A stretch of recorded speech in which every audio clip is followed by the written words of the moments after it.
할렐루야. 하나님께서 오늘 우리에게 승리의 증거를 마음에 새겨주시는 은혜가 있기를 주의 이름으로 축원합니다. 블레셋 사람들이 이제 더 이상 감당할 수 없는 여호와의 궤를 이스라엘로 돌려보내기로 그들이 합의를 하고, 과연 이 모든 일들이 이스라엘의 여호와께서 하신 일인가를 마지막으로 더 테스트하기 위해서 그들이 고안해낸 방법이 한 번도 멍에를 메어보지 않은 전 나는 두 암소를 가져다가 이것이 과연 하나님이 하신 일인가를 보려고 했었죠. 도무지 상식적으로는, 자연적으로는 앞으로 진행할 수 없는, 자기 새끼를 돌아볼 수밖에 없는 그런 전나는 두 암소, 그것도 둘이 똑같이 앞으로 진행하는가, 그것을 보려고 했던 것입니다. 채찍질하는 사람도 없었고, 가시채가 뒤에서 찌르면서 그렇게 가라고 한 암소들이 아닌데 도무지 이해할 수 없는 일들이 일어났죠. 두 암소가 똑같이 그 수레를 끌고 가는 것을 블레셋 사람들이 보았다 했습니다.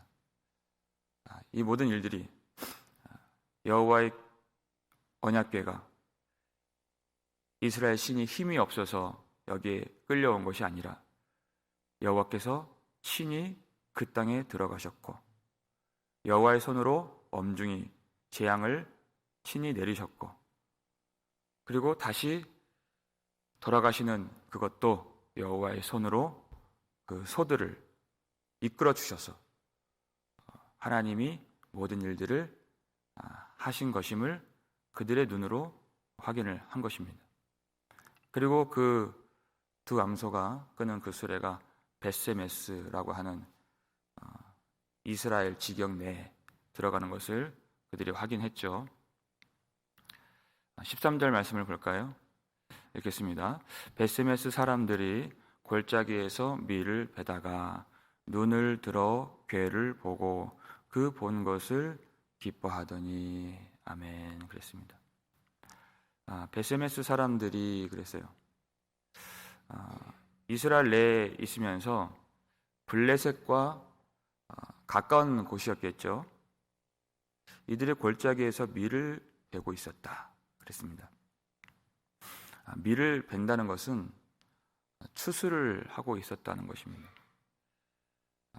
지금 7개월 전까지만 하더라도 블레셋과의 전쟁을 벌이면서 그들이 당한 폐해가 인적 폐해만 34,000명, 그리고 여호와의 궤가 빼앗겼다고 하는 그런 정신적으로 영적으로 눌려있는, 하나님이 떠나셨다, 하나님의 영광이 떠났다, 이가봇, 그런 절망 가운데 빠져 있었던 이 사람들이 언제 또 이 승기를 잡은 블레셋이 쳐들어올지 모르는 상황에서 농사를 제대로 지을 수 있었을까요? 그게 안 되는 것입니다. 근데 밀을 베고 있었다고 하는 것은, 추수라고 하는 것은 풍요와 평안을 의미하는 것입니다. 왜 그들이 그 어려운 가운데서도 그런 평안과 풍요를 누리면서 추수 때를 맞이할 수 있었는가? 하나님께서 친히 이스라엘 백성들이 무능하여서 이길 수 없는 그 원수 대적들을 그 땅에 들어가셔서 그들을 홀로 물리치시고, 하나님이 생각하시는 그 백성들에게 평안과 풍요를 내려주셨기 때문에 이들이 그것을 누릴 수가 있었던 것입니다. 마치 이 법궤를 실은 수레가 들어오는 것이 왕이 그 전쟁터에서 그 대적들을 이기고 승리의 소식과 전리품을 가지고 돌아오는 그러한 모양으로, 형국으로 지금 오는 것처럼 이 성경 기자가 그리고 있는 것입니다. 이 베세메스 사람들이 그것을 보고 크게 기뻐했다 했습니다. 14절 말씀을 볼까요? 읽겠습니다. 수레가 베세메스 사람 여호수아의 밭 큰 돌 있는 곳에 이르러 선지라. 무리가 수레 나무를 패고 그 암소들을 번제물로 여호와께 드리고 그랬어요. 자, 여기서 여호수아의 밭 큰 돌 있는 곳에 이르러 섰다 그랬습니다. 여기서 여호수아라는 사람은 우리가 정확히 어떤 여호수아를 말하는지는 알 수가 없습니다. 그런데 그 사람이 이름을 썼다는 것은 의미가 있어요. 첫 번째 중요한 것은 여호수아라고 하는 그 이름은 이스라엘 백성의 이름이다. 그리고 그 뜻 자체가 하나님은 구원이시다 라는 그 이름을 갖고 있기 때문에 성경 기자가 유독 이 이름을 여기다가 집어넣은 것으로 보여집니다. 우리가 잘 알고 있는 그 여호수아, 그가 어떤 인물입니까? 하나님이 이스라엘 백성들을 애굽에서 구원해 내실 때 그것을 모세를 통해서 시작하셨습니다. 그런데 그 완성을 여호수아를 통해서 성취하셨죠. 그 인물이에요. 전체적인 구원 역사도 마찬가지입니다. 하나님이 여러 선지자를 통해서 선포하시고 약속하신 그런 모든 일들을 여호수아로 상징되는 예수 그리스도로 말미암아 그 구원을 이루신 것이죠. 여호와는 구원이시다. 그 이름이 그대로 담겨져 있는, 그 의미가 담겨져 있는 그 사람의 밭에 승리하신 하나님의 그 괴가 들어오게 된 것입니다. 거기에 큰 돌이 있었다 그랬어요. 베세메스 사람들이 이렇게 계속 이름이 나오는데, 베세메스, 이 베트라고 하는 것은 집이라는 뜻이고, 또 세미시라고 하는 것은 태양이라고 하는 것입니다. 성경 기자는 이제 다곤의 집이라고 하는 그 말과 정반대되는 의미로서 그 단어를 많이 쓴 거예요. 베트 다곤이라고 하는 이 히브리어가 다곤의 신전인데, 거기에서 밝은 영광의 집으로 돌아온 하나님, 그것을 보여주고자 한 것입니다. 그런데 거기에 큰 돌이 있었어요. 이스라엘 백성들이 언약궤를 빼앗긴 곳이 에벤에셀입니다. 에벤에셀이라고 하는 그 이름 자체가 도움의 돌이란 뜻이에요. 근데 거기서 그들이 경험했던 일들은 그들이 도움으로 느껴지는 일이 아니었습니다. 전쟁에서 패했고 언약궤는 빼앗겼습니다. 도움이라 생각되지 않는 그것이에요. 그들의 무능력함이 드러나고 그들이 하나님을 이용하려고 했던 그들의 마음에 그런 거짓들이 다 폭로가 되고 언약궤는 빼앗겼습니다. 우리가 볼 때는 그것이 도움이 아닌 것 같아요. 그런데 그것이 하나님의 도우심입니다. 우리가 어떠한 사람인지 하나님이 보게 하시는 것. 거기서부터 구원은 시작되는 것입니다.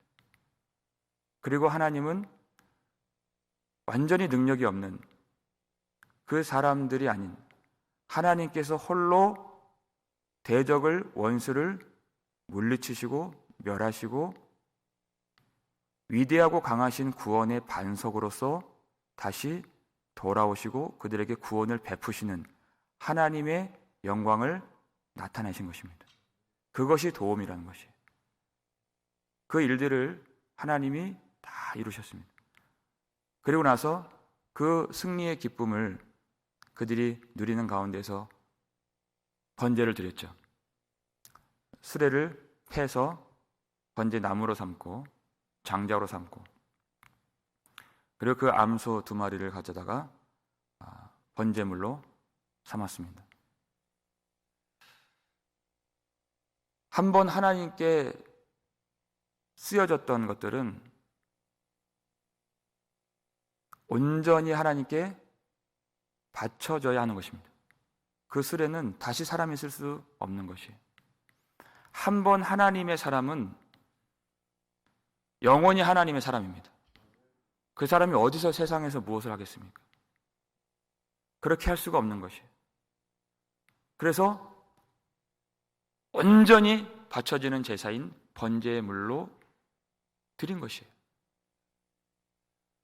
번제다 하는 것은 히브리 단어로 올라라고 하는 것이에요. 근데 그 뜻 자체가 또 올라간다는 뜻이 있어요. 올라. 사람이 볼 때에는 다 태워서 드려지는 것이기 때문에 허무해요. 사람은 연기밖에 없어요, 보이는 것이. 근데 하나님께는 그 연기가, 그 올라가는 연기가 향기로운 냄새가 되니라 그랬습니다. 그러니까 우리가 보는 그 헌신과 하나님이 보시는 헌신이 다르다. 세상이 볼 때는 그것이 헛되요. 가치가 없어요. 소득이 없습니다. 근데 온전히 하나님께 바쳐지는 것은 하나님 보시기에 가장 아름답고 향기로운 제물이 되는 인생이 되는 것입니다. 그렇게 하나님께 한번 바쳐진 것을 다 드리게 되었고, 또 거기에 담긴 두 번째 의미는 완전히 없애버렸다는 것이에요.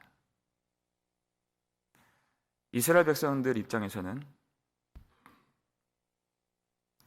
블레 사람들이 그랬죠. 이 법궤를 가져다가 그것을 이 전쟁의 승리를 그들이 과시하기 위한 그런 증거물로 법궤를 사용했습니다. 그것을 다곤 신전에 두었죠. 그래서 그것을 사람들이 보게 해서 그 블레셋 백성들의 위상을 높이고자 했었어요. 수레가 왔습니다. 그 두 암소가 어떤 도무지 이해할 수 없는 방법으로 돌아왔습니다. 그러면 그 수레는 두고두고 그들의 자랑이 될 수가 있고, 그들이 그것을 보면서 어떤 증거물로서 그들이 삼을 수가 있는 것인데, 그렇게 하지 않았다. 또 그렇게 하지 말아야 한다 하는 것입니다. 처음에는 그것이 어떤 하나님의 증거인 것처럼, 승리의 증거물인 것처럼 느껴질 수 있지만 시간이 지나면 그것이 변질이 됩니다. 하나님의 능력과 하나님의 영광은 다 사라지고 수레만 남게 되는 것이에요. 그것이 우리의 연약함입니다. 여호와의 법궤도 마찬가지예요. 여호와의 법궤가, 그 법궤 상자가 돌아온 것이 기쁜 것이 되어서는 안 된다는 것입니다. 법궤 안에 무엇이 들어있습니까? 하나님의 언약의 말씀이 들어있는 것이에요. 하나님은 그 말씀을 주시려고 법궤를 만드신 것입니다. 그런데 그 껍데기를 보고서 기뻐하는 그 신앙은 그 예전으로 돌아가는 것이에요. 그 부적 신앙, 액땜 신앙으로 돌아가는 것이에요. 그 속에 있는 그 말씀이 마음에 새겨지는 것까지가 하나님이 하시는 일이고, 그것이 승리라는 것입니다. 사람은 항상 그 눈에 보여지는 것 때문에 보이지 않는 하나님을 버린다는 것이, 그것이 너무나도 위험한 일입니다. 우리는 자꾸자꾸 눈에 보이는 것을 취하지 않도록 해야 하는 것입니다. 여러분, 구원이 무엇입니까? 하나님이 처음 것으로 만드신 그 보이는 세상을 어떻게 하셨죠? 다 멸하시고 하나님이 새 하늘과 새 땅을 창조하시는 그 재창조가 구원인 것이에요. 눈에 보이는 것들, 그래서 마음에 담은 것들, 그 정욕들을 하나님이 다 지나가게 하신다는 것이에요. 그런데 그것이 진짜인 줄 알고 그 지나가는 것을 붙들고 그것을 사랑하는 그 사람들은 그것과 함께 멸망을 당하는, 그것이 심판인 것입니다. 그래서 우리는 눈에 보이는 것들을 마음에 담지 않고 우리 환경에 두지 않도록 애를 써야 하는 것이에요. 우리 삶, 우리 생활에서도 눈에 보이는 어떤 너저분한 것들이 없도록, 그것을 마음에 은밀히 섬기지 않도록, 어떤 것이든 보이지 않는 하나님을 가리지 않도록. 중세 로만 카톨릭이 그렇게 뿌리까지 썩어서 부패했을 때 그 속은 다 썩어 있었어요. 그런데 그들이 성전은 어떻게 지었습니까? 그럴수록 성전은 더 웅장하고 크고 높고 아름답게 지었다는 것이. 얼마나 많은 그런 석상들을 세워놨습니까? 눈에 보여지는 것들이 많을수록 그 내면은 아주 썩어간다는 것이.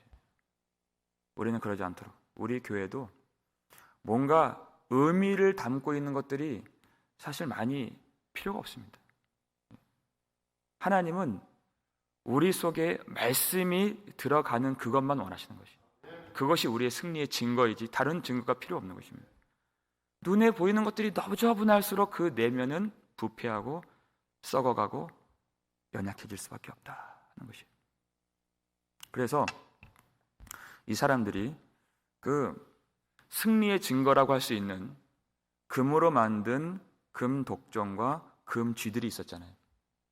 그 큰 도시를 하나씩 그렇게 액땜한다고 생각하는 금 독종 형상이 있었고, 그 작은 도시들까지 다 아우를 수 있는 금 쥐들이 수많은 것들이 그 보물 상자에 담겨 있었습니다.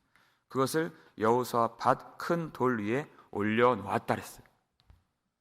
근데 18절 마지막 보니까 그 돌은 벳세메스 사람 여호수아의 밭에 오늘까지 있더라 그랬어요. 이 돌은 원래 있었던 그 돌입니다.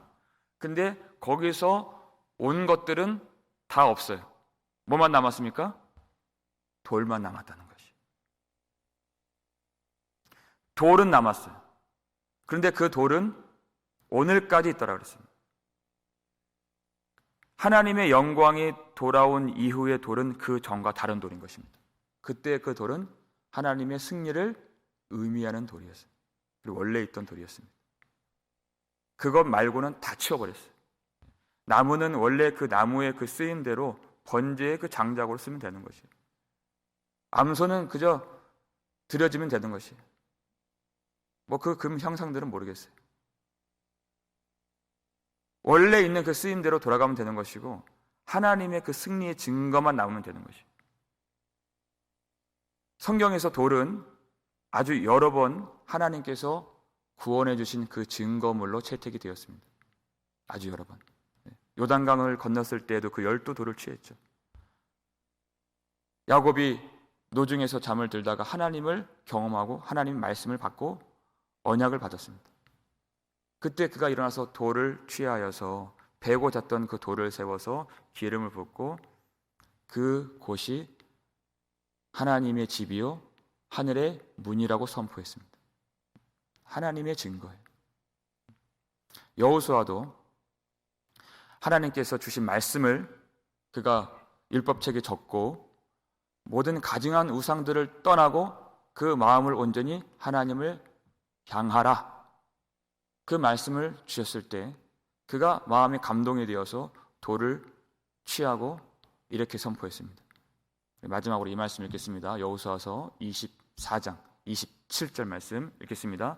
모든 백성에게 이르되 보라, 이 돌이 우리에게 증거가 되리니 이는 여호와께서 우리에게 하신 모든 말씀을 이 돌이 들었음이니라. 그런즉 너희가 너희의 하나님을 부인하지 못하도록 이 돌이 증거가 되리라 하고.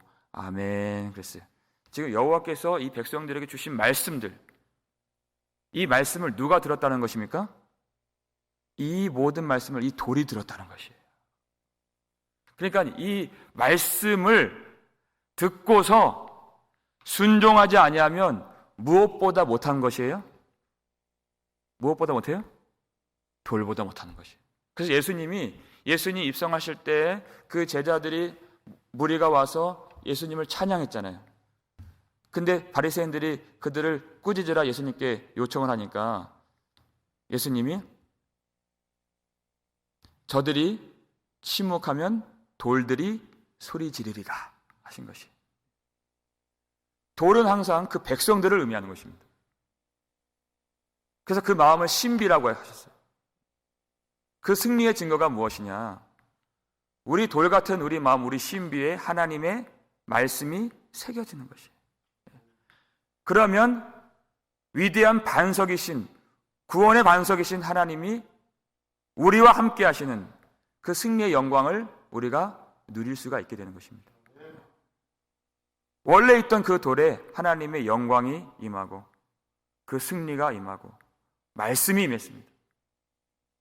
다른 것들은 다 지나가는 것이에요. 그런데 그 돌에 말씀이 새겨지고 그 돌에 승리가 담겨지고 그 돌에 하나님의 은혜가 입혀지면 영원한 구원의 반석 안에서 우리가 영원히 주님과 영광을 누리며 생명을 누리는 하나님의 백성이 되는 것입니다. 우리 마음에 말씀이 새겨지는 것 외에 어떤 증거가 남지 아니하도록 모든 말씀을 이 돌이 들었느니라 그랬어요.